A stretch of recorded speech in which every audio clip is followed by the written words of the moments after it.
Welcome back to the show, everybody. This is the Upper Tier Podcast, and this is your Monday mashup. Joining me tonight, as always, we have our resident referee, Mark. How are you, Mark? How's it going, lads? Thanks for having me on. And great show last Thursday night. Kept me entertained. You kept us entertained, mate. And also joining us tonight as well, my partner in crime on the podcast, as always, the Dazzler. How are we, Darren? Yeah, I'm not too bad, lads. I'm not too bad. Can't Good to complain. hear it. Monday wasn't too bad, you know. Good. Right, so let's begin. We'll start with the weekend's football. Where do we begin with this? So we started off, Darren, Bournemouth 2, Leicester 1. Yeah, big. And we're off. All right, Morris. Good evening, Morris, in the comments. Thanks for joining us. You won't believe this. I was on a podcast earlier, Three in Midfield, it's called, with a couple of guys from they write for the Athletic and stuff like that as well. And Morris came on, so I was pumping up his podcast and all and stuff like that. But we've been getting a few messages through on our own podcast here, where people are really enjoying the Mason Mount stuff, and it's gathering a bit of a following, all right, to the point where it was missed badly last week. A lot of people said they missed it last week, so there you go, Absolutely. Morris. Yeah, it was a bit of a turn up, wasn't it? The Bournemouth Leicester game. Mm-hmm. They're an informed side at the minute, Bournemouth. Gary O'Neill's getting a tune out of him. Doing very well. He really is, Am I right in saying that's two wins and 3 draws in the last 5? Or something like that, isn't it? I thought it was 3 wins and 2 draws. Oh, was it? Maybe you're right, yeah. I thought they're on 12. But really big result at home. Obviously, Leicester off the back of a great 4-0 win last week. Kind of thought they were going to get the ball rolling, and I thought Bournemouth might have ran out of steam under the new manager. You know, the new manager bounce we talk about. But yeah, listen, it was a huge result for Bournemouth, and again, it sticks Leicester a bit further into the mire, doesn't it? Yeah, Morris back in the comments. Lucky Leicester won the week before. They lose to Forest and they lose to Bournemouth. He's gone, isn't he? I would have thought so. Yeah, absolutely. Mm-hmm. Interesting, but yeah, very strong. Again, and going ahead as well, and then conceding, and then just wilting away. It's a very similar pattern from them now, week on week, kind of. Next up, Mark, Chelsea 3, Wolves 0. Yeah, good day at the office for Chelsea. I was actually glad to see Brozier come on and score. I was delighted from him. We watched him a lot last season with Southampton and all, you know. But yeah, Wolves, again, they just can't score. They can't score. Like, they brought Costa in. Like I said to you, they need someone else there as well. They need to get someone in January. But yeah, listen, good win for Chelsea at home. Clean sheet, 3 points, 3 goals. What more can you ask for? Very important. Picking up some points and doing a good job there, you know.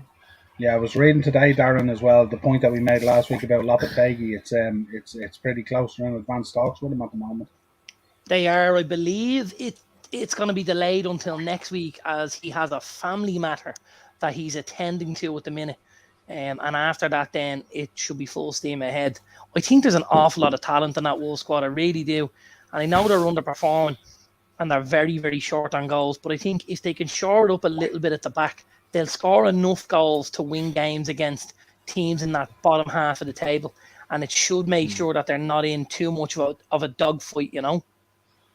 I think they've been missing our mate Nathan Collins. When he came in there, he done very well. Obviously, he got suspended there. So is he? I think he's back next week. Is he? I think so. Yeah, I think that's the end of the ban. Yeah, and he has been excellent for them. He really has. But again, like it's so difficult to win football matches when you don't score goals. It really is, you know. Yeah, absolutely. Yeah, but yeah, interesting to see how that develops. Next up, Man City 4, Southampton 0. Only 1 for Haaland this week. People will be throwing him out of their fantasy football team the way things are going, huh? Curry jobs. Tough day at the office for Hasselhoetel as well, Darren. Very much so. Very much so. Listen, these aren't the kinds of games that Man City are going to, or that Southampton, are going to be judged on, and Ralph Hasenhüttl. However, they've looked very disjointed so far this season, Southampton. I know he brought a number of players in the summer, I mean, I think he brought 8 in, maybe 9, if I'm right. And they're all guys that are going to do a serious job for Southampton over the next 2 to 3 years. But I think blooding them and getting them involved in the squad right now is the difficult part, and they have to kind of go through this. They've got to kind of put their hard yards in and gain that little bit of experience at the top level, and before we really see what they're made of. But and I think he'll be given an opportunity. I can see what Morris has said there. I think he's, if you're not winning games, you're always in trouble, Morris. But I think at Southampton, they're acutely aware of A, how good Hasenhüttl is, but B, what they're trying to do and how they're trying to lower the age and stuff like that, and have a more youthful and a fresher approach and stuff like that. And it's very difficult to do that and still look to climb the table. You've got to maybe say, you know what, we're going to take a step backwards this season, but we're going to take 2 steps forward next season and maybe solidify a top 10 spot when the lads have games under their belt and stuff like that. And I don't think it's out of the question, if I'm honest. Yeah, they've also sold off a lot of talent as well and stuff like that, which has made it really difficult for them as well. Yeah, I think they'll give him the time. I think he at least deserves that. I think at the moment, if that's the case, he's bringing those players through and stuff like that. Mark, Newcastle 5, Brentford 1. Yeah, great win for Newcastle. Almiron was played very well. Bruno as well with a few goals. Obviously, I think Brentford got their goal ruled off for offside. It would have made it 1-0. Could have changed the game, but obviously Tony was interfering from an offside position. What I will say about that is, Dazzle, I don't know if you agree, Pope should have done better from that shot as well. He was brutal for that. I think he's been absolutely dreadful since he made his England debut. Absolutely dreadful. Really, really has. Because he's a guy we talked about, and he's a guy we big up quite a lot on the show and stuff like that. But he's been very, very poor since his escapades with England, I wasn't impressed with him now there for that. No. But listen, it was a good win. Like I said, I think obviously what Newcastle are sitting in 6th position now. Eddie Howe's doing a fantastic job there. I think I read something there that the Saudi owners are in a year yesterday, was it? What Eddie Howe's done over the last few months has been brilliant there. And you see in the crowd there, they're one of the best crowds around, and they would get behind the team no matter what. So I think looking at it now, they're going to be fighting for Europe this season. They're a phenomenal crowd, and obviously we went head to head with Newcastle in the 90s for league titles and stuff like that. And there was no love lost at that stage. But I mean, if I wasn't a Man United fan and I was picking a club to look at each week, the way the fans get behind Newcastle up there and how much it means to them, that they're a very, very attractive kind of a team, and they like to try and play football the right way. And I think if that's what you're telling me, Mark, about the year the Saudis are in, they couldn't be any happier with how the first year has gone, really, could they? No. Staying in the Premier League, making the signings they made, making the appointment they made in Eddie Howe, and then to get the ball rolling and see things flourish the way they are, it's phenomenal. If Eddie can do top 7 this year, that's the next step on the ladder for Newcastle. It gets them not Champions League football. It gets them European football, and again enables them to go out and make purchases that are at the next level, even. And although he's bought some serious footballers, the boy Alexander Isak, we know is a serious footballer. He brought Pope in. Pope's a good goalkeeper. He's having the collie wobbles at the minute. The boy Bruno Guimaraes, excellent. Lots and lots of good signings there at Newcastle. Really impressed with them, I have to say. Yeah, speaking of Bruno Guimaraes, I'm chasing Marky down. Marky's top of our fantasy football league at the moment. He's joint top. I didn't look. Yeah, you're joint top. But last week I took out Trossard and I put Guimaraes in, and this week I took out Guimaraes and I put Trossard in. So I'm having a mare at the moment. You backed the wrong horse both weeks, is what you're telling us. Oh, both weeks, I'm telling you, man. Just do us a favour, will you? Will you let us know what you're doing for next week so we can do the fucking opposite? Exactly. It's there in front of you. Well, if Ollie Watkins playing tonight, so I'm hoping he hasn't scored enough. Sorry, go ahead. He did score with this now for offside. Was it? Yeah. So tough. Yeah, it was tough. a cross shot from the boy Jacob Ramsey, and he knocked it into the back post, but he was a yard and a half offside. In fairness, so it was a good call. Because I had Rashford as well the weekend, and we all know what happened there. Yeah. Also, Morris makes the point: no clean sheets for Southampton yet, even with Bazunu in there. But I tell you, Bazunu's playing really, really well. It's just that's the scary thing. It is scary, isn't it? When you look at that score sheet from the other day, he could quite conceivably win their Player of the Year. Yeah, and he's been pumped by 3, 4, or 5 every other week, which is that's very tough. I was only talking to one of his. I was only talking to one of his old coaches there the other day. He rang me up to see what a ref a game. We were chatting about him, and he said that he's going to be there for years to come. Like, and I won't be surprised if someone like City or someone come back in from a few years down the line. Like, there's a buyback clause in it, isn't there? Yeah. There's a buyback clause in it for City that if things take off and he wants to try and bring him back and replace maybe an aging Ederson at that stage or something, he could do it. And with that buyback clause as well, Rovers get a percentage of it as well, so they'll get it from that. They're doing well out of it, Rovers. Yeah, 100%. Absolutely. Next up, anyway, lads, where was that Brighton team last week when I wanted it? Brighton 0, Spurs 1. Darren Conte grinding out the results and putting the points on the board, but the Tottenham faithful, they're not too happy with the style of football at the moment. We spoke about it. It's not pleasant watching, is it? Obviously we need to mention it was a very, very difficult game for Spurs at the weekend, who lost our first team coach last week. He passed away suddenly. And I know it was a very emotional goal when Kane got the goal and stuff like that. And even before the game, it was very, very emotional.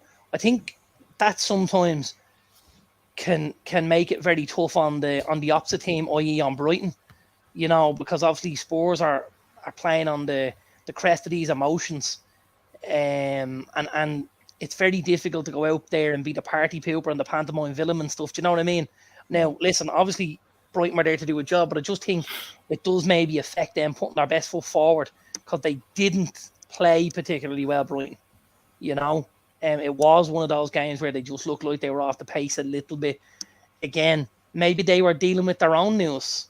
I don't know whether you've worked that into the topics later on, have you? Yeah, I haven't indeed yet. Well, we won't touch on it now, and then we'll move on to it later. But they might have been dealing with stuff that they knew about from their own side, and maybe the lads in there were struggling to process that and stuff like that. So it's you can't take emotion out of football. If you did, none of us would watch it. And that's why we watch it, because we love it and because we get emotional about it and stuff like that. And two teams were dealing with a lot of stuff there on Saturday, and Spurs just managed to get out with the victory. Yeah. Next up, Mark, Palace 2, Leeds 1. Leeds coming out of the blocks really quick for the side. The first 10-15 minutes looked as if they were in control of the game and were going to get a few.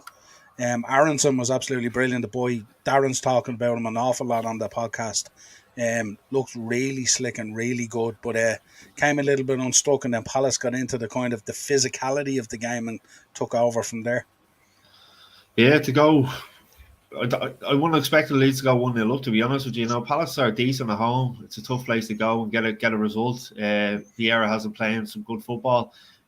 Obviously, last season at times they missed Zaha there. They missed the goals. Edouard from Celtic, and he scored on his debut, but he hadn't got much game time after that. And Eze, what a player he looks, man. To get the winner. I was watching, I don't know if you see do you ever watch that Padded Sea? Your man that goes around to the hospitality things. No, I've seen some of them, but I didn't see this one. Was he at that game?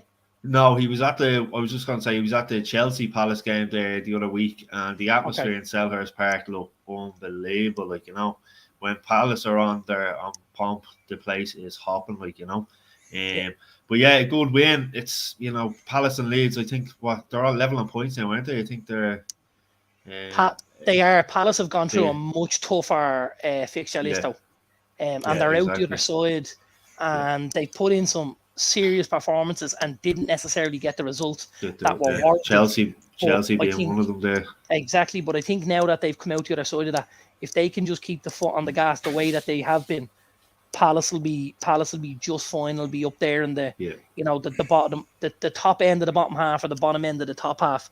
I think there's some absolute unbelievable footballers at Crystal Palace. I have to be honest. Like I absolutely in like the two centre backs, Gahey and Anderson. I love the boy Anderson. I thought it was a great signing. He was man of the match yesterday. I can't believe none of the bigger teams looked at him. Like if I'm, and I mentioned it before, if I'm an Arsenal and I'm chasing a league title, and you have a guy playing down the road like the boy Anderson, and I've got someone like Gabriel in there, this is, you know what I mean? This is where these are the fine margins where, a goal here, a goal there. If it's 30, if it's 40 million, go and get it done. If Arsenal can nail up that back door, they're in with a chance of this. They really are. But they won't do it, being a soft and giving away goals like the way they are right now. I would have said Liverpool were very bang average yesterday and put two past them with great ease and could have had others, and Arsenal were playing great football, lovely one-touch stuff at times, creating chances, but they're just so soft at the back, and they need to be looking at guys like this lad Anderson. He was unreal yesterday. We've mentioned the four boys. I still haven't managed to see all four of them on the pitch at the same time. Remember, that's what I said to you I wanted to see. I want to see them play Zaha through the middle, and I want to see them play Olise and Ebiowe either side, and Eze in behind. They usually go with the target man, which is Edward or Mateta. But when we see these four lads on the pitch together, they're going to be unreal because the speed, the technique, the balance, the poise. Like Olise was excellent yesterday. Eze took the goal really, really well. Wilfred Zaha, I still scratch my head and wonder how he didn't get a spin at Man United. Every time I look at him, he's one of the best players on the pitch for Palace. His work rate is phenomenal. He creates, he scores.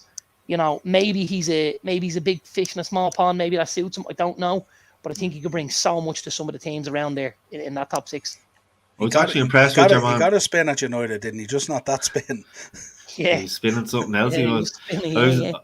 I like the look of your man Tyreek Mitchell as well when he came on. And the lad Mark Gahey is a baller as well. Yeah, and not only that.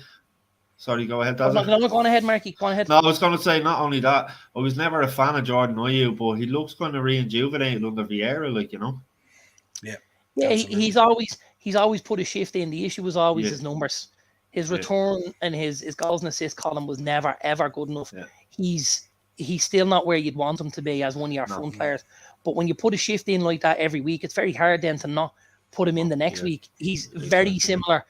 He plays a little bit wider right, but he's very similar to a Danny Welbeck for me, who gets the best out of the players around him rather than out of himself at times, Yeah. Yeah. Also, when you hear of Ayew as well, you always feel like he's been around forever, don't you? Kind of thing. And you see there's two of them as well. Look at these Arsenal fans all pumped out with their chest out now. They've no right to give out about style. They played lovely under the trophy dodger potch.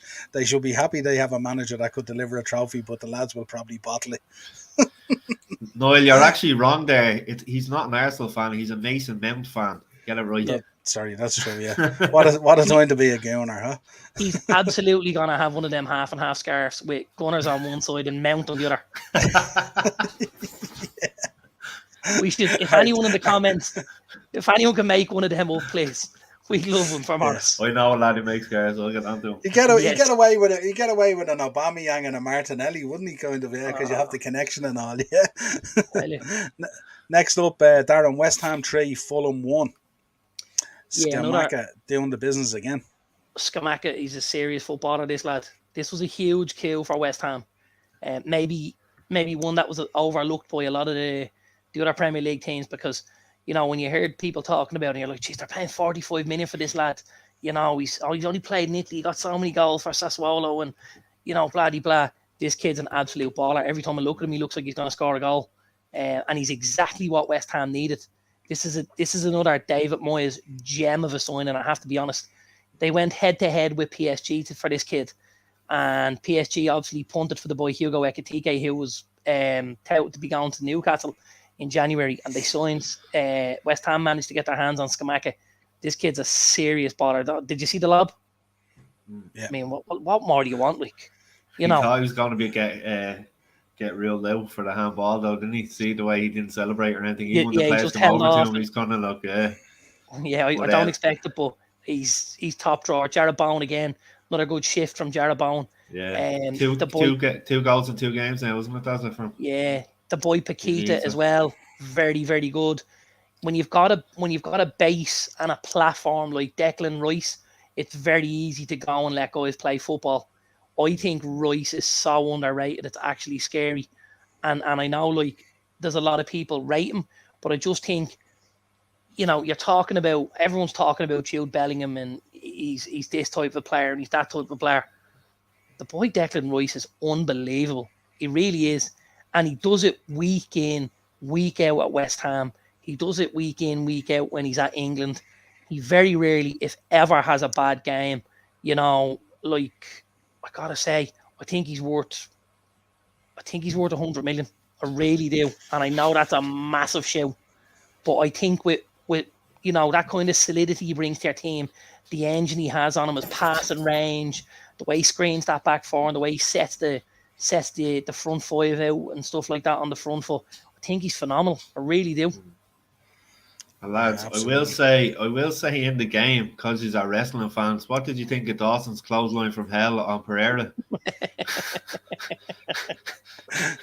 He should have went down and hooked the leg at the same time, shouldn't he? I couldn't believe it when the ref gave a pen. I'm looking at it now. We know he warned Pierre. Was it Pierre? Yeah. He warned him because there was a bit of hustle and bustle going on. But Dawson goes to clothesline him and then falls down with him. And then the ref gives a pen, and I'm looking at it going, what the hell? Yeah. And don't even get me started on Antonio's handball. Well, don't worry. We're going to move on to the next game. We shall get there. Views on a lot of decisions. Don't worry about that. Next up, Arsenal 3, Liverpool 2. Liverpool's woes continue. How many woes can you have at one time, by the way? We can have a lot of woes. We can have a lot of woes on a single day, the way we're going at the moment. You're having a lot of woes at the minute, aren't you? I am, absolutely, yeah. Jesus. I'm paddling up a creek without an oar at the moment, and it's tough going at the minute. Marky, what did you think? We get your view, obviously, from the referee's point of view. What did you think of some of the decisions in the game that you noticed? Firstly, I thought the Gabriel one was a penalty. I can see why they didn't give it, but it's obviously proximity. They didn't give it. I think his hand is obviously in an unnatural position, and it stops the ball going to where it was going. We changed the direction of the ball. I think it was a Jota that was going to cross it, I think, wasn't it? Yeah. So I personally, if that was me on a Saturday morning, wherever I'm reffing, I'd give it as a penalty. Then Arsenal's penalty, I thought there was minimal contact, to be honest with you, and Jesus made the most of it, if I'm being honest. We talked about Martinelli last week or the week before when Emerson went in on him. There was more contact there than there was on Jesus for the penalty that Arsenal won. So I thought I wouldn't have given it myself, if I'm being honest with you. Yeah, it's very indifferent, Darren, isn't it, as well? We seen a tackle on Trent in the first half that was nearly identical to the Emerson Royale one. And yet no action was taken. It's very indifferent at the moment, isn't it? There was no intent in that one, though. It was that who made the tackle on him? Martinelli, wasn't it, from the cross? Yeah. Is that the one you were talking? Yeah. It's just there was no intent there. It was the motion of his body. Obviously, after he crossed the ball, he connected with a. There was no intent, but we did speak about this when the Emerson Royale got it, because we again said that there was no intent for him to necessarily kick him. He went in for the tackle and just clipped him. He'd have been better off pulling his jersey in that sense, which is what somebody did to one of the Leeds boys yesterday. It was Gahey was tracking back one of the teams. Was a sending off. The two hands pulling the jersey? No, sorry, I thought you meant the one. Remember the Leeds player went down on the ankle, the back of your man's ankle that time. Oh, no. Sorry. But what I was saying was Gahey was breaking up play. So to break up the play, rather than kick him, he pulled the jersey off him. Now he had two hands on it, almost swung the guy to the ground. and got the yellow, obviously, but broke up the play. That's all Emerson Royale was doing. There was no intent whatsoever, but it was just that he got him with too much when he went to break it up. And that's where I think Niall is saying, you're not getting that level of consistency. If Emerson Royale walks for it, you know what I mean? In all honesty, Martinelli should walk for it then. Now, by the way, I don't think either of them are sending off. So, and do you know what I'm saying? But I just think if you're looking for that level of consistency, if one goes, they both go. If the first one doesn't go, the second one can't go. And that's Mark, I've heard a lot of the consistency talk is in particular about the handballs as well over the weekend. The few like the Dan Burns, the Rashford, the Antonio, Scamacca's handball as well. And it's all about consistency. But like I did tell everyone, it's different people in charge of these games. So you're never gonna get consistency like that, unless you have robots doing the same thing. But the thing about it, Mark, as well is now that it's been highlighted this weekend as being a bad weekend for some of those decisions. Next week now, if that happens, the decisions will be given. And this is the problem with it, because the refs will be clued into it then, and they'll be looking to right the wrong. The other thing I'd ask you as well is, how do we kind of fix that whole proximity thing? Because proximity thing to me seems to be the loosest thing you can put in there, because your idea of proximity and my idea of proximity and Darren's idea of proximity could be two very, very different things compared to even referees. That's one of the famous phases when you do your referee courses, in the opinion of the referee. So it's each and everyone's different opinion. It's like you look at remember you talked about the FA bringing out, they wanted to see a bit more physicality within the game, and then Jesus barely gets contact on him and he goes down, and you're thinking, they're trying to increase the physicality of the game and they're giving stuff like that. So like I said, you're not going to get the level of consistency that we want as football fans. Unfortunately, that won't happen. They are being highlighted this week, but it's going to happen week in, week out. Because not only that, not only that, the person in VAR has to think that the referee's given a wrong decision to overturn these decisions. So it's all about opinion based, and even with the technology, it's going to be like Part of the problem, I know you just want to get in on Daz's comment now, Niall, but part of the problem is the wording of it, right? So when they talk about a clear and obvious error, if it's any way subjective, it can't be clear and obvious. So then it's back to opinion. Now, if they said, would you like to have a chat with the fourth official and discuss it? And let's have two of them have a little convo over by the screen, and let's let your man in the booth turn around and say to him, whoever it was, what do you think of the contact? Is there enough? I've watched it here. It looks minimal. What do you think? Now, he's almost leading the guy towards there is impact, but there's not as much impact as what is now being deemed they're looking for in order to see, the likes of penalties being given and stuff. Because again, and I know you lads will know because obviously I was in the comments yesterday, I firmly believe there's a foul on Casemiro in the build-up to the Everton goal yesterday. But with the new rules that the league have brought in about this physicality, I kind of go, all right, well, if they're going to bring that in, fair enough, right? And if they're going to say we want a little more physicality, guys have to be a bit stronger in that position. I'm okay, I'm fine with that. But then Arsenal can't be given a penalty then for the one on Jesus because there's not enough contact or there's not enough impact. Just because there's a touch, it doesn't mean there's a foul. And I think I'd like to see the airwaves open between the two lads, between the fourth official and between the ref, so they can talk a decision out.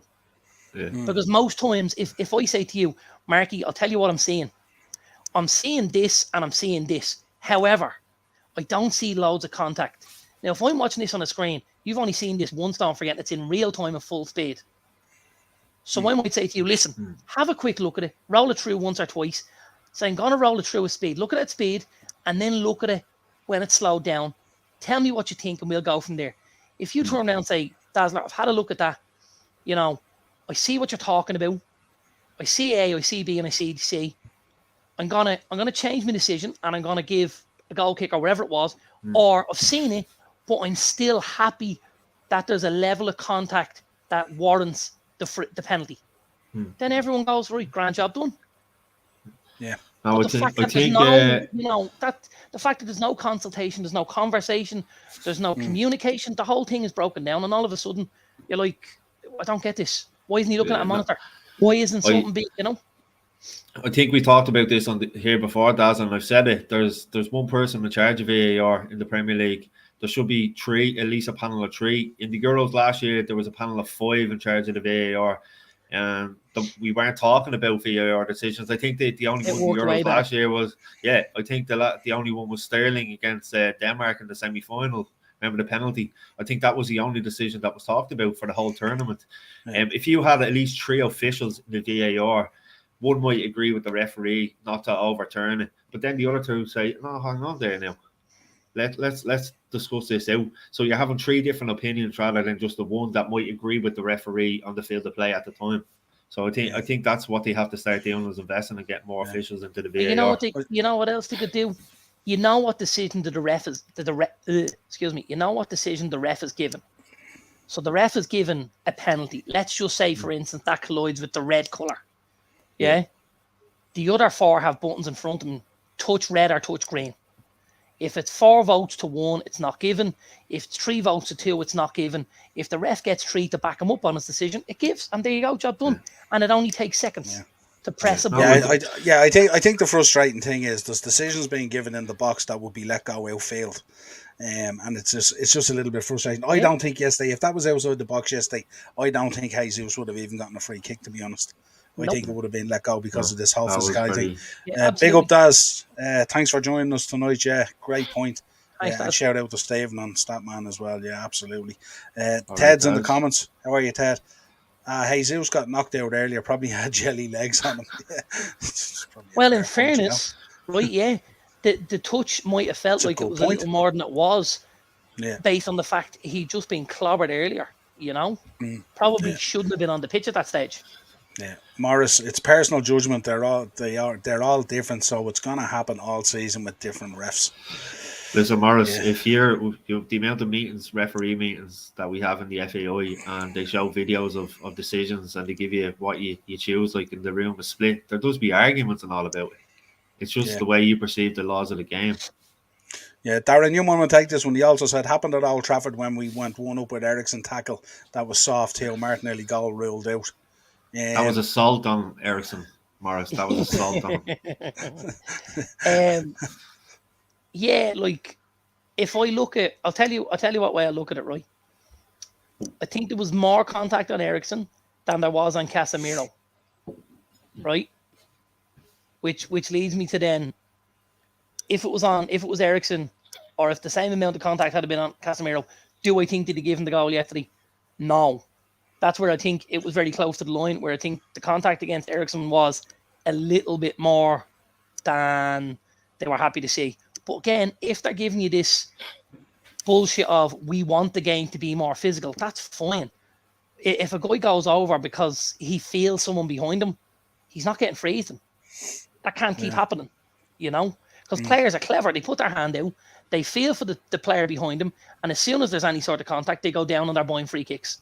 Marky sees it every other game, and in the league and in the thing, Yeah, absolutely. Kids are doing it all the time. It's an interesting one as well, isn't it? Wanting this physicality, because again, it's up for kind of debate, really, isn't it? Because one ref's physicality might not be another ref's physicality and stuff.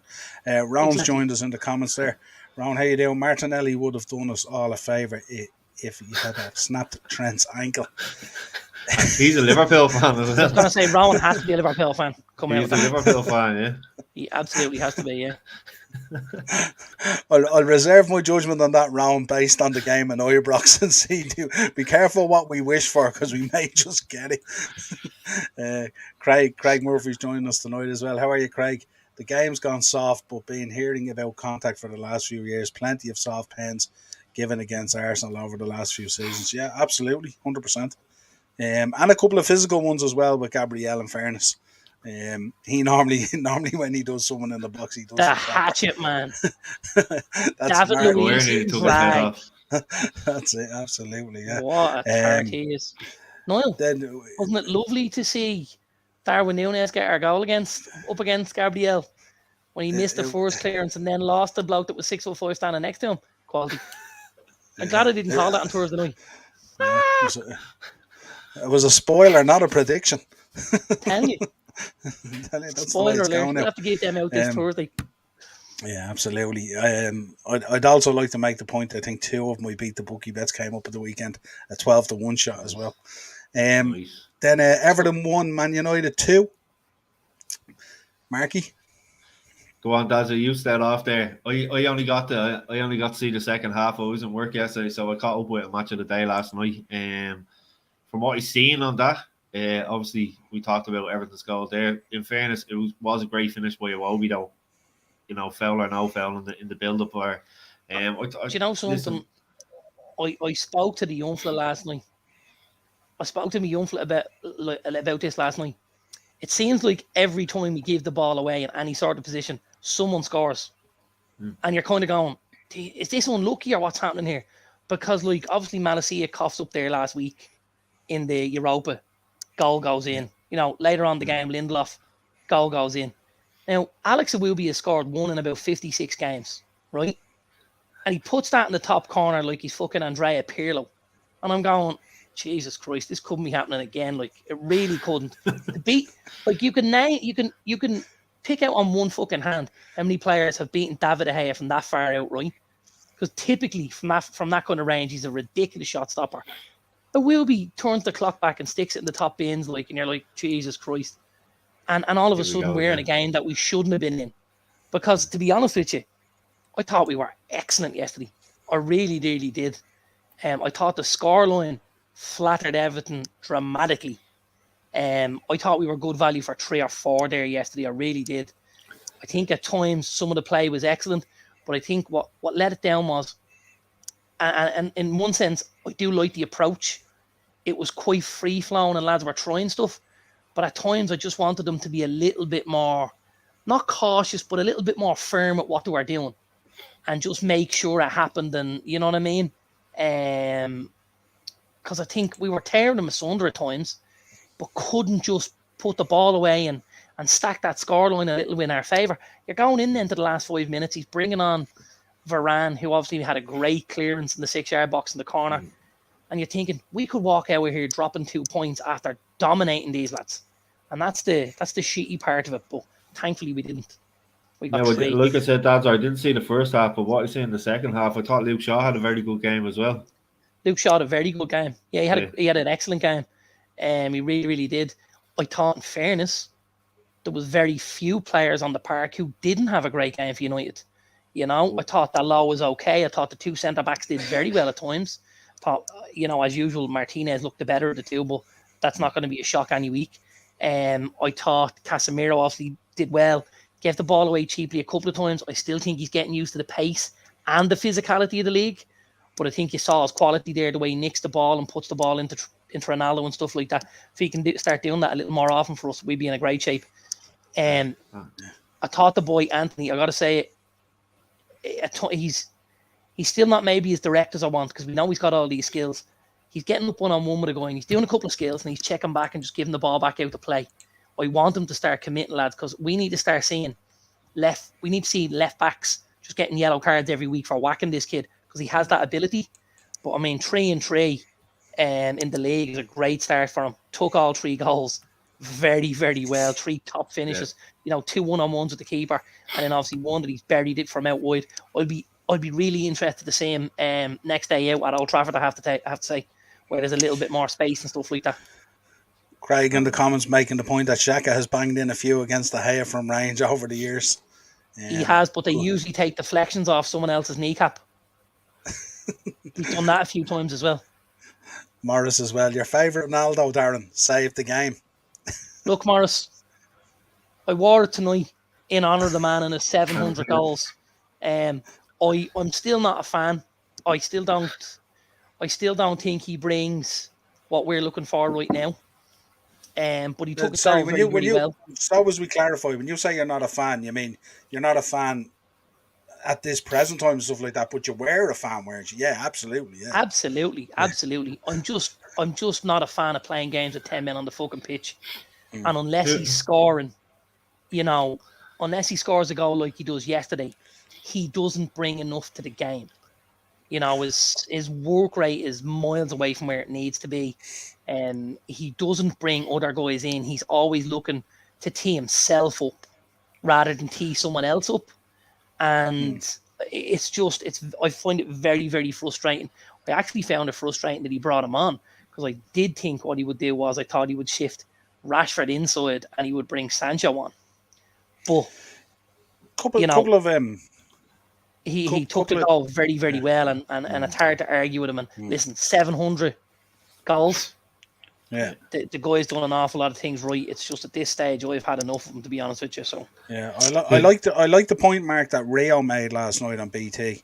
He made the point that like he can be so frustrating, like the game midweek in Europe, where it just doesn't fall for him and stuff like that, and doesn't happen, and yet you can just bring him on 3 or 4 days later, and he comes on and he's just absolutely clinical with that chance and puts it away. And he said that really sums him up, that he can just park whatever confidence or problems that he has on the Thursday in Europe or whatever it is. He can show up on the Sunday. You bring him on when you need a goal in the game, and he comes on and he puts that chance away. And Rio was making a point that says a lot about the guy's mentality and stuff like that, even at the moment, Well, he's 37. You'd expect his mentality to be like that. Sorry, go ahead, Dazza. No. Go on ahead, Marky. Keep going. No, I'm going to say, no, you'd expect that. You wouldn't expect him to be too passionate. Now, we know he is because of the size of his ego and all, but the 6-yard miss that he had in Europe on Thursday was obviously wiped out of his mind, and it was a great run and finish. Leaving Pickford kind of no chance. But I had a question for Dazzler there. Who would your favourite be, Ronaldo of now or Roy Keane? Roy Keane of now. That's a really tough Legends game. Mark. That's a really tough decision, Mark. Has the gun only got one bullet in it? It's only one, yeah. Mark likes giving you the answer to the question as well. I think I'd see if I could line them up one after another, and if I shot one of them, would it go through and kill the second bastard as well? I might have that JFK bullet, that magic bullet theory where they can hit 13 rounds. Yeah. No, listen, I respect both of the lads immensely. I really do. I think there was a time when it was time for Roy Keane to leave, and he did. I think there's a time where Ronaldo needed to leave, and he didn't. I just think anything past the summer has been too much for me, personally. I don't know how everyone else feels about it, but I just think how he went on in the summer and stuff like that. And by the way, when we spoke about this, the lad's been through an awful lot in the last year or so with what happened with his family and stuff like that. And our hearts go out to him and his partner and stuff like that. And so it's not an easy situation. He's getting on. Nobody ever wants to be told that they're getting older. I've had to do it a couple of times. We pick teams and stuff like that in the tennis club, and I'm always involved in team selection. And when you have to tell someone that maybe they're dropping down the team because they're getting a little bit older, or people younger than them are stepping up, that's a very difficult conversation to have. People don't want to hear that, but unfortunately, that's the food chain, and you can't get away from that either. You know what I mean? There's evolution has to happen, and it can't happen when guys stagnate and refuse to move aside for the other guys coming through. You know what I mean? I feel that totally. But sure, look, when you can't do it anymore, there's always podcasting. What's the problem? Listen, he's made an absolute fortune over with the LA Galaxy now. Himself and Chicharito, a couple of slick hairdos. They batter teams week to week, and the lads in LA, the Fat Cats, would love it. They'd be pouring cream on that all day long. And lads, Dazzler, just one. Any word on Martial's injury? Was it an impact, or what was the story there? Because no, so apparently it's his back. Okay. He did feel it in the warm up, and at one stage they thought after he was named in the starting 11 he was going to be hooked. He went on, obviously played a little bit. Was very unlucky. Bruno put a ball into him, took a lovely first touch, turned the Everton defender inside out, just couldn't get the shot off before Pickford was able to smother. And yeah, he was unlucky, you know, but the back injury, it looked like the impact every time he ran, it looked like he was hurting it. So he came off, and well, if the back, you wouldn't know. It's muscular. Could be a week or two. Bit of Radox back. Also, they could also find out that maybe that's an issue somewhere else that's just manifesting itself in his back as well. We had that years ago, I think, with Gerrard could be the hips, as well. Could be the knees, could be there's lots of other things it can come from. But in terms of an impact, Mark, it was just, as the studs hit the grass, that's where the impact was. Morris in the comments again. Morris is planning a little trip to Holland. Me anyone for coming to Holland away to see Kenny's last match. Booked my hotel today. Morris, something tells me you're not going to Holland for the football. That's all I'm saying. We could do that as an upper tier trip, couldn't we? We could organise plenty of stuff. Absolutely. Darren, give us an update on Forest and Villa if you have it there in front of you. I have it right here. It was 1-0, and it is now 1-0. There's a minute and a half left. 1-0 with a minute and a half left. Is Watkins still on the pitch? It's 90 plus 2 minutes gone. Is Watkins still on the pitch? Ollie is still on the pitch. Coutinho, Ramsey, and McGinn went off. Ings, then Donkert, and Cameron Archer went on. And yeah, Serge Aurier, Emmanuel Dennis, and Morgan Gibbs White came off for Forest. Neco Williams, who didn't start tonight, he was replaced by Serge Aurier, Sam Surridge, and Lewis O'Brien. So 1-1 at the minute. 90 plus 3 minutes gone. There must be only a minute left. I think there was 4 minutes of added time. There was only 3 minutes of added time, so it's just about up. Cool. Could be they took the lead earlier on, and the place absolutely erupted. A lad that we spoke about a lot last season on the podcast, Emmanuel Denise off Watford. What about the nephew?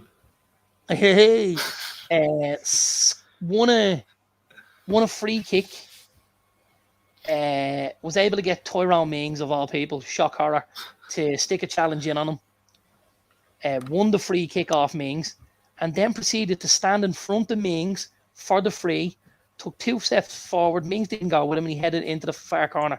And you just thought, not only did you give the free away, now you've left the same bloke free in the box. You absolute donkey. You absolute donkey. And not even a face of surprise on the Villa bench. Nothing. There was a Villa got a great equaliser. I don't know if you've seen it or not. Ashley Young rolling back the ears from about 25-30 yards. A little half volley into the bottom corner. It was a great finish, in fairness to him. Left Dean Henderson. Game is over now. Left Dean Henderson a little bit flat-footed, if I'm honest. Remember, he scored a couple of crackers against Arsenal before Dazzler. What score was that game? 8-2, was it? That was in the 8-2 victory. That's right, Marky. Niall, just to go off Morris's comment there, while we're still here, I just want to wish the Vera and the women's team the best of luck tomorrow against Scotland in the game tomorrow night. Hopefully they can do the job. Absolutely. Right, let's get into our Champions League preview. Quick rundown on the games, lads. So, Darren, AC Milan versus Chelsea. I don't think they'll have it all their own way in Milan, do you? They certainly shouldn't. But if I'm honest, Milan were so far off where they need to be. This would need to be a complete 360 for Milan to get at now. Chelsea were so dominant last week, and Milan were so far off. Chelsea with 2 3-0s in a row now, obviously putting Milan and Wolves to the sword, starting to build up a level of confidence under Graham Potter. I think it's going to be a very, very tough night at the office for Milan.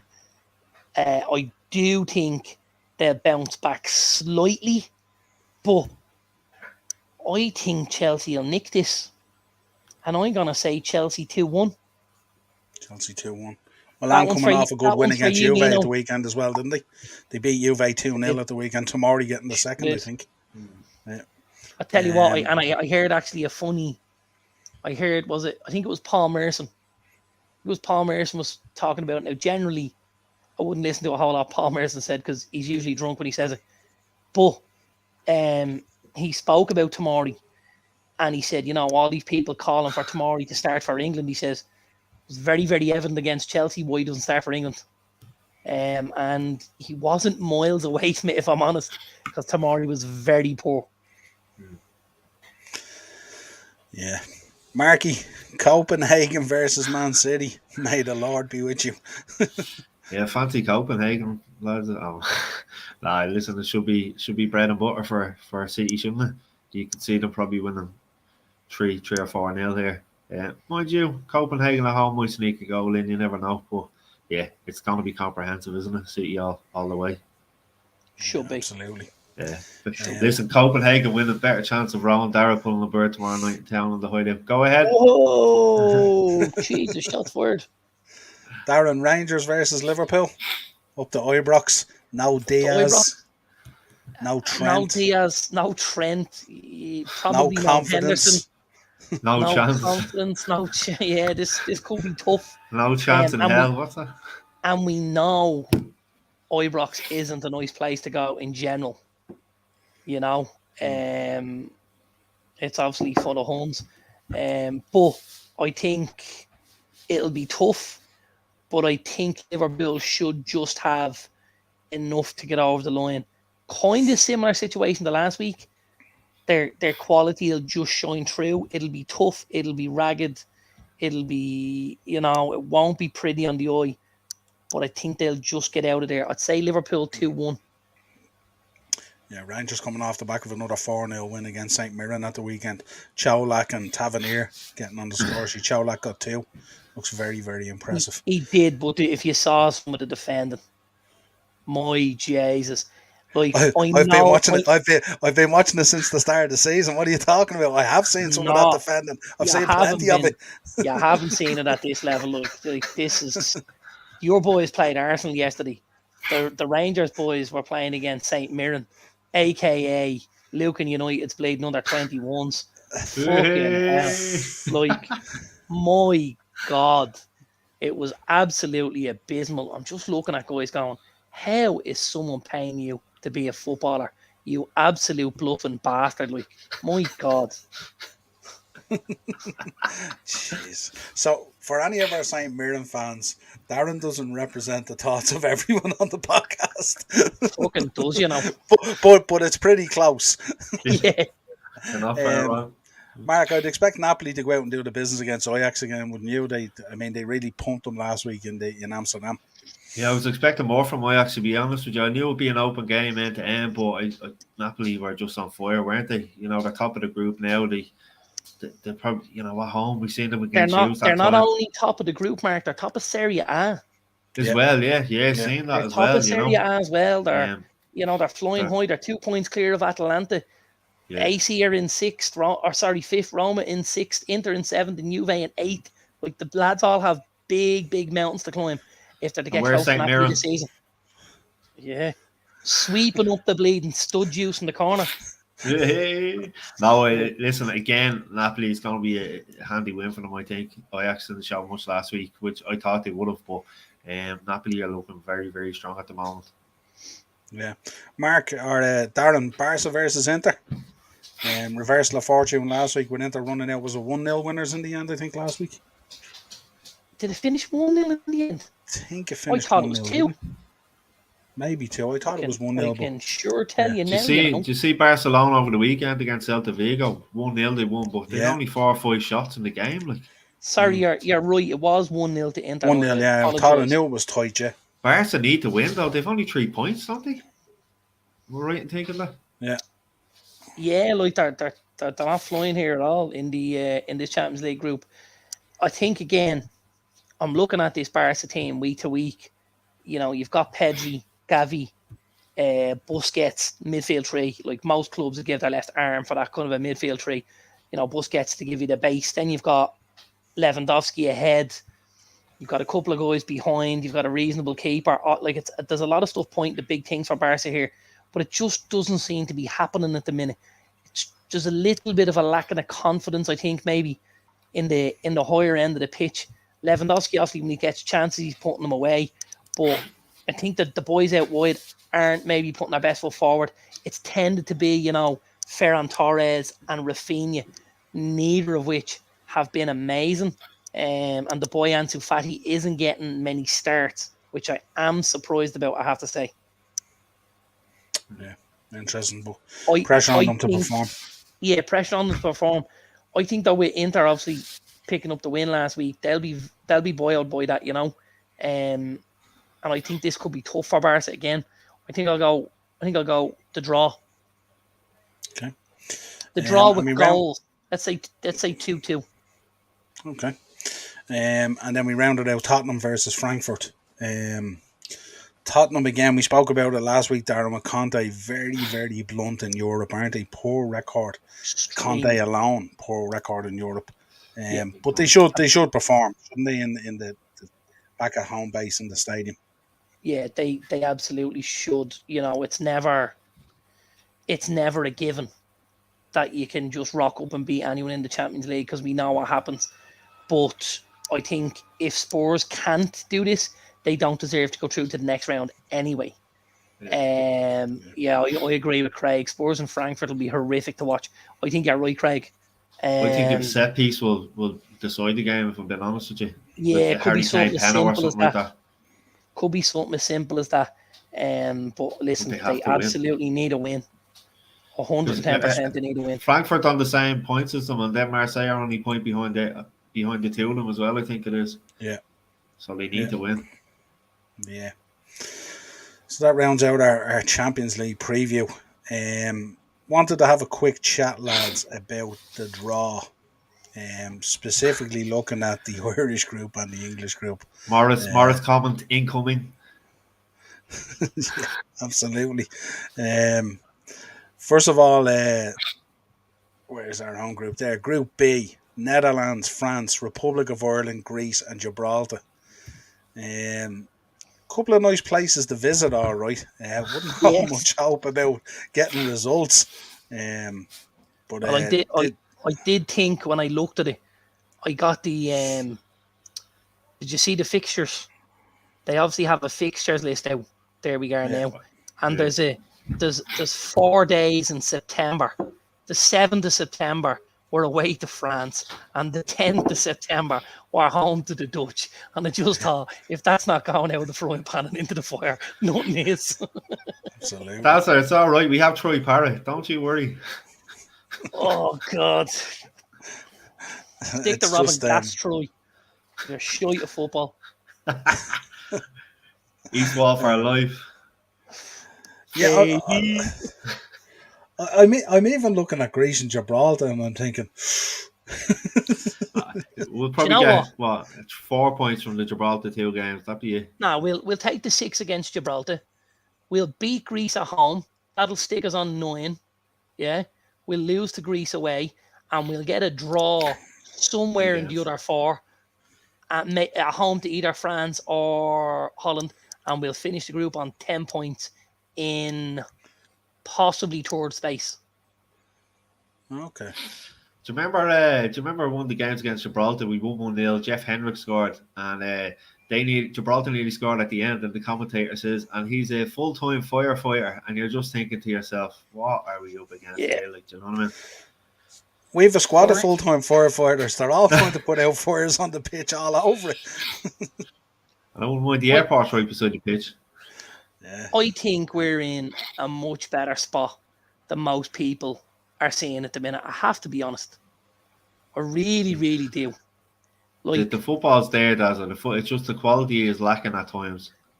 No, well, the style is there, like, you know, that there's a lot of good stuff. He's again, as we spoke about, he's lowered the age of the squad by how many years.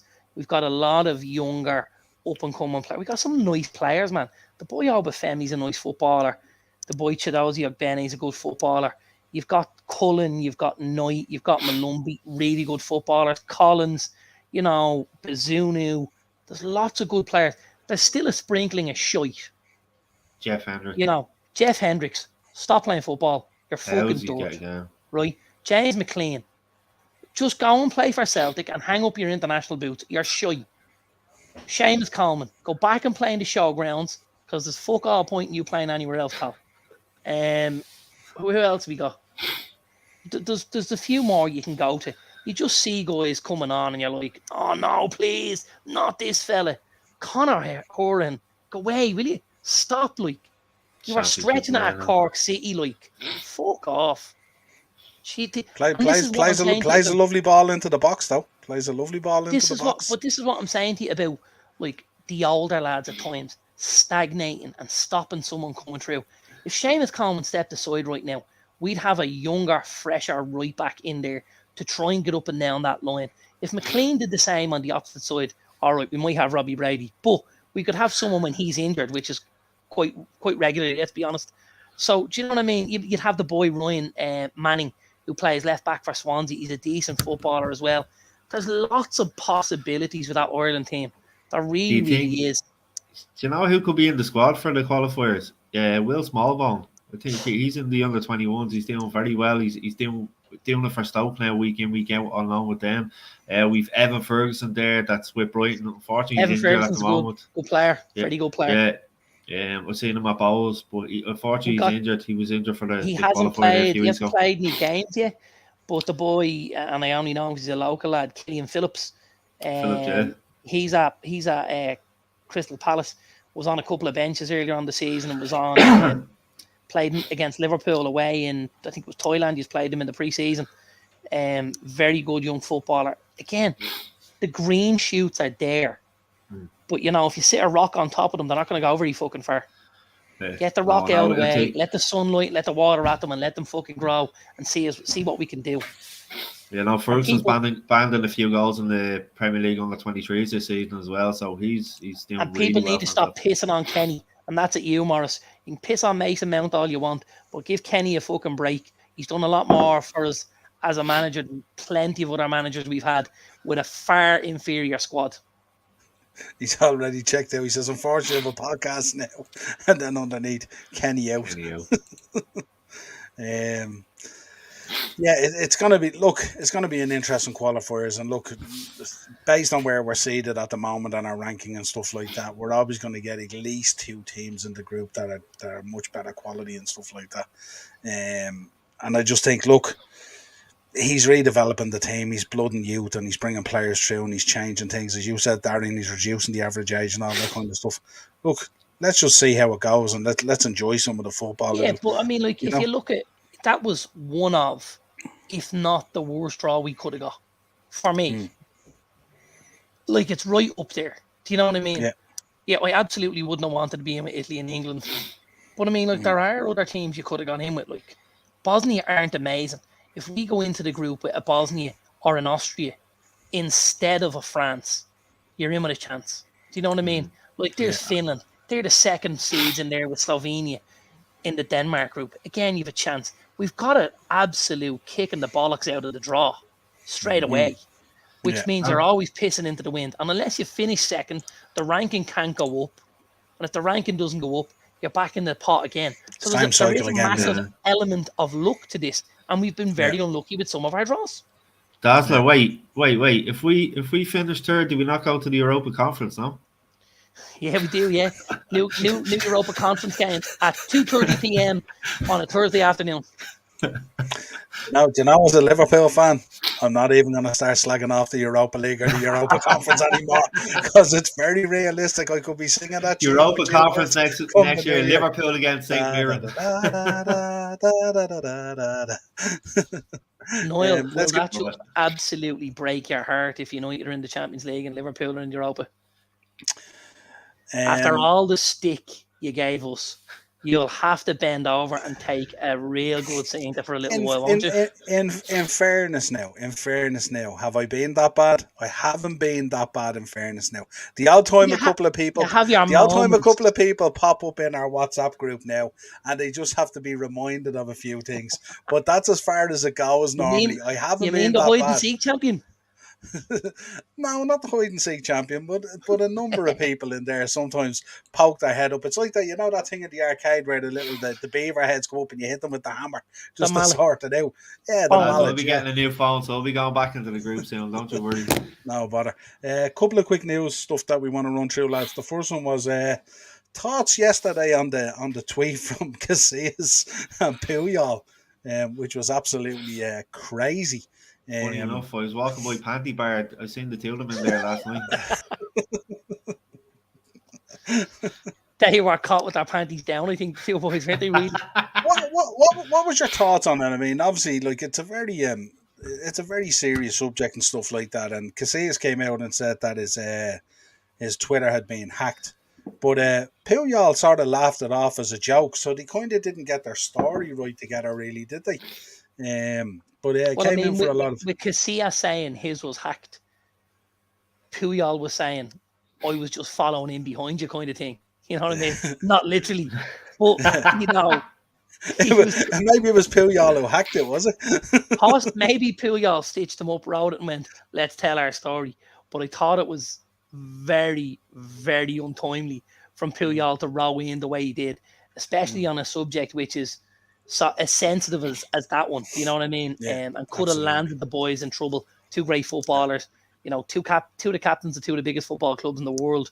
Did unbelievable jobs for Spain. Stick to playing football, lad, because you're two morons on Twitter. Yeah.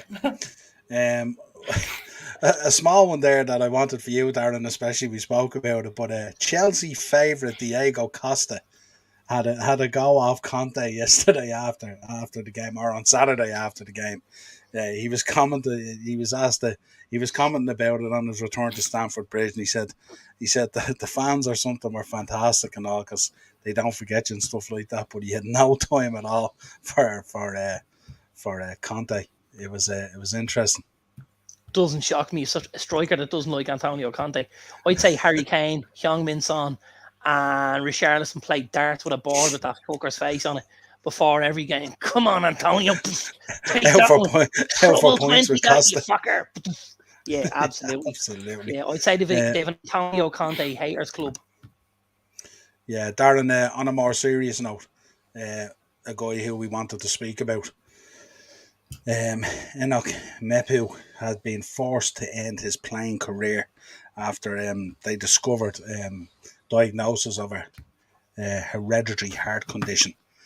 Very sad for the lad, a player that we spoke about many times on the podcast. The one thing I said, I was on a podcast earlier this evening, Three in Midfield. Check it out if you get a chance. And the one thing we said, isn't it? It's tough to have to take this, but thank God they found it. Yeah, like I read a little bit on this earlier on, and I believe the heart condition is so severe that he was basically told, play football and we can guarantee you're going to go into cardiac arrest. Like, that's as scary as shit gets. You know, and it's very difficult.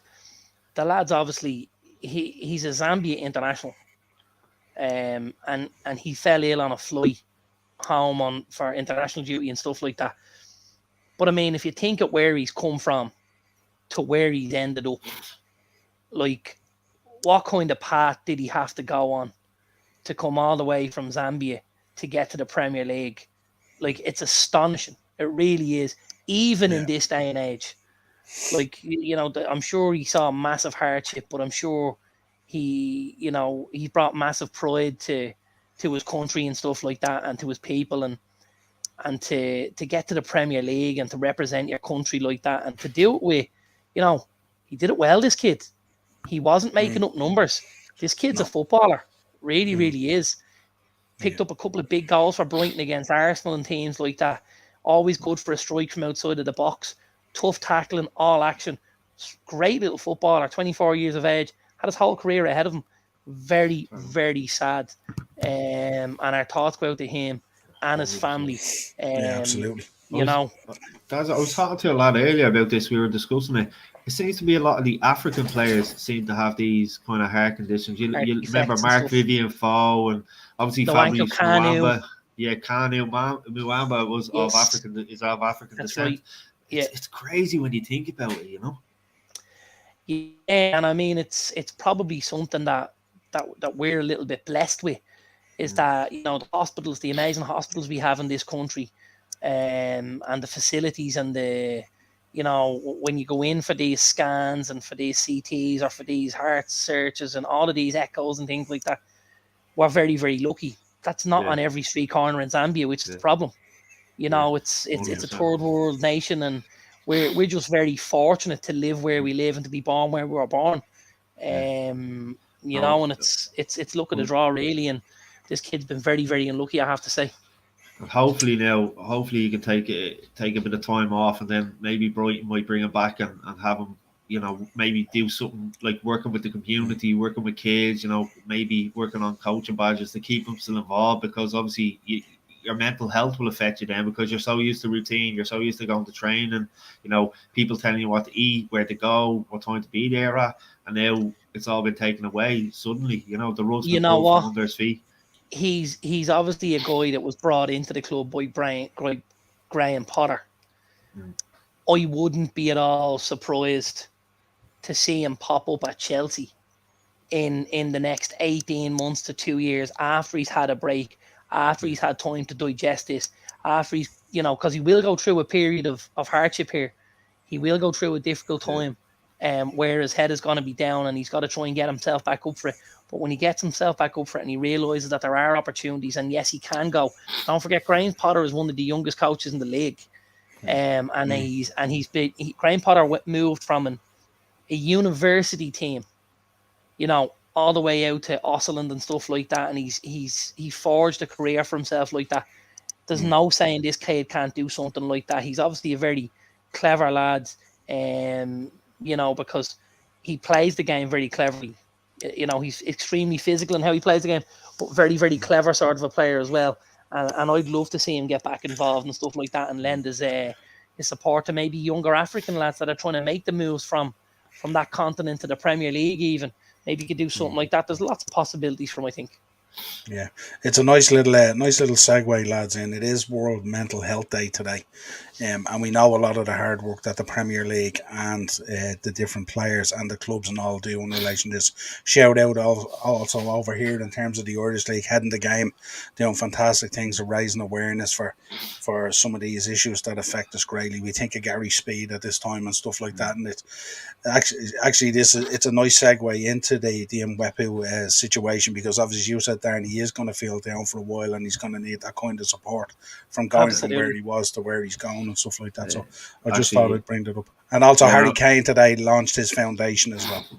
You know, Shelburne put up a brilliant video earlier. Johnny Watson, the kit man, he's from Pearse Street, but he's in the kit room, and there's all the old Shells jerseys around him. If you get him in there, check it out. But he was chatting about the World Mental Health Day, so everyone seemed to be involved, and obviously heading the game, Stefan and all the lads up in Dundalk doing a really, really good job. Yeah. Absolutely, we've had them on the podcast, and we'd also like to send our thoughts out as well to Alfonso Davis, who was diagnosed with a cranial bruise as well at the weekend. Looked nasty enough, all right. So we wish him a speedy recovery, and of course, take his time. Anything to do with your head, you have to be so careful. 100%.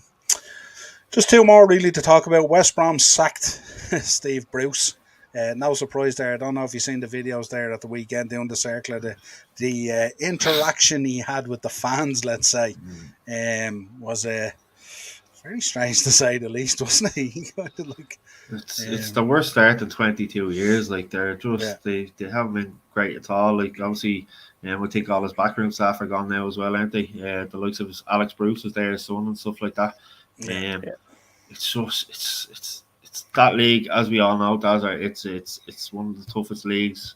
You know, it is the toughest league. Oh, it is 100%. Like, you're playing, you know, Wednesday, Saturday, Tuesday. Games come thick and fast. You know, two wins and you're up there, 2 defeats, and you know you're struggling near the bottom. But they're in the bottom 3, 11 points from 13. Just not good enough, especially the expectations that the fans have up there.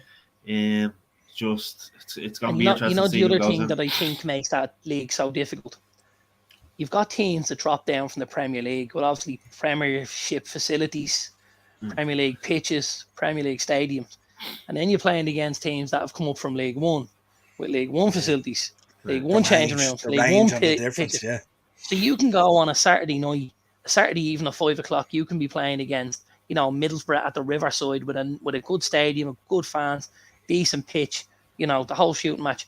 And then on a Wednesday night, you're dragged down to Rotherham to, you know what I mean? And that's tough as hell. It really, really is, you know. And that's, I think it's another one of the reasons why it's such a tough league.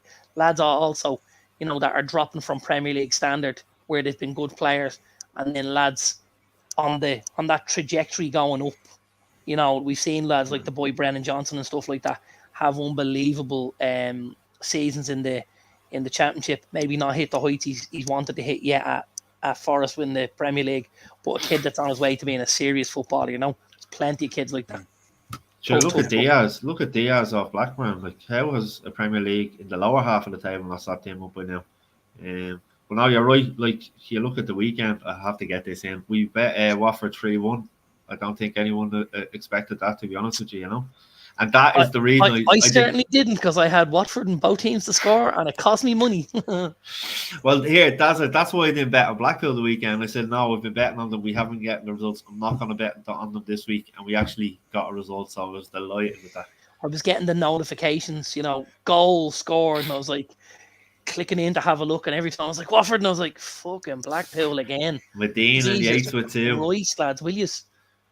Spoiler alert for Thursday's Beat the Bookie here already. Spoiler alert, yeah. Just one last one, lads, to finish up on. Obviously, Spurs apparently are in talks with Google about the naming rights on the stadium.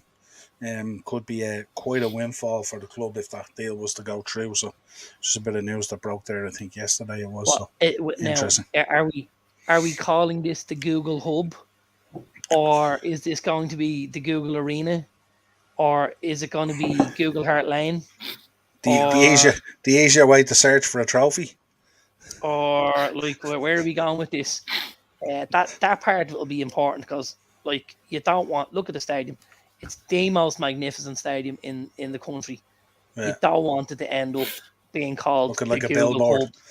It's going to be the Google Hub, isn't it? And people are just going to go, what the fuck is this? Like, where are you going next weekend? I'm off to the Google Hub. Are you? Yeah. Fuck's sake. And watch, not a fucking drop of signal in sight.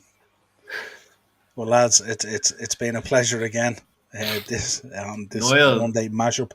Yeah. Well, just before we go, on a serious note, probably like this yourself and Daz are just my thoughts and prayers to everyone in Donegal this week after what happened, especially after seeing the pictures of all the young kids, you know, there. Yeah, it's tragic. Just so sad.